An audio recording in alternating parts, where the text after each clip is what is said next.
बिस्मिल्लाहिर्रहमानिर्रहीम जी। राना हसन अफजल अल्लाह वाले ट्रस्ट के फेसबुक लाइव सेशन में इस टाइम अल्लाह वाले ट्रस्ट की टीम पहुंच चुकी है गिलगित बल्तिस्तान के गिज़र डिस्ट्रिक्ट में बुबर गांव में, और आप देख सकते हैं कि ये सैलाब ने कितना ज़्यादा नुकसान पहुंचाया है।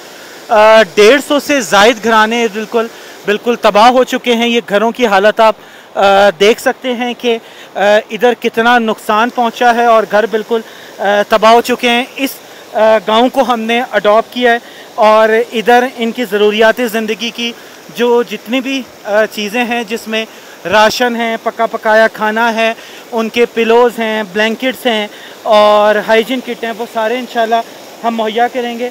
आप देख सकते हैं कि इस टाइम कितना ज़्यादा नुकसान है। ये बिल्कुल वो आगे जाना, क्योंकि पानी का बहाव तेज़ है, आगे मैं जा नहीं सकता। वो घर बिल्कुल सारे ये तबाह हो चुके हैं। इस साइड पे ये घर तबाह हो चुके हैं और इधर लोगों को रेस्क्यू करके आगे उन्हें इनके कैंप्स बनाए गए हैं और उन्हें कैंप्स में रखा गया है।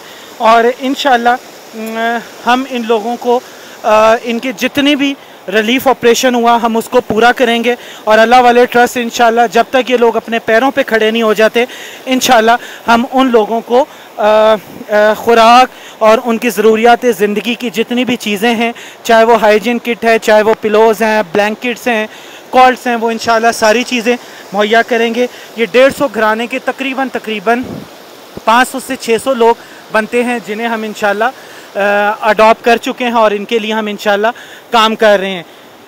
इस टाइम पाकिस्तान का 60% जो हिस्सा है वो सैलाब से मुतासिर है और हर जगह इतना ही नुकसान पहुंचा है। आप लोग तमाम जो इदारे जो इस सिलसिले में रिलीफ का काम कर रहे हैं, सबको अपनी दुआओं में याद रखें ताकि ये अल्लाह ताला का जो हम पे अजाब आए, अल्लाह ताला हमें इससे बचाए। और तमाम NGOs के लोग जो इसमें काम कर रहे हैं, अल्लाह ताला उन्हें उनकी हिफाजत में रखे और उनकी मदद करे। हम सबको अपनी दुआओं में याद रखिएगा। अल्लाह वाले ट्रस्ट का साथ दें। पाकिस्तान जिंदाबाद। अल्लाह निगहबान।